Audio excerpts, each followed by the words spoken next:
భీష్ములలో 2 ఔన్నత్యాలు ఈనాటి యువతరం గమనించాలి. నేను వాళ్ళ కోసం చెబుతాను. వ్యాసుడు తల్లిని ఎప్పుడు నువ్వు తప్పు చేశావు అని అనలేదు. తల్లి తప్పు ఆయన పట్టించుకోవాలి. నేను పుట్టాను, నాకు జన్మనిచ్చింది నా తల్లి, తప్పు ఒప్పు వాళ్ళు చూసుకోవాలి, నాకెందుకు అని తల్లి తప్పు తల్లిని కానీ తండ్రిని కానీ ఒక్క మాట ఆయన అనలా.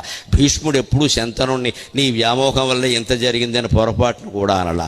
యువతరం నేర్చుకోవలసిన మాట, తల్లిదండ్రుల లోపాలు ఎప్పుడూ వేలెత్తి చూపకూడదు, అది మహాపాపం. వాళ్ళు తెలుసుకోవలసిందే, దాని కర్మ వాళ్ళు అనుభవిస్తారు. ఎవడు సుఖంగా ఉన్నాడు?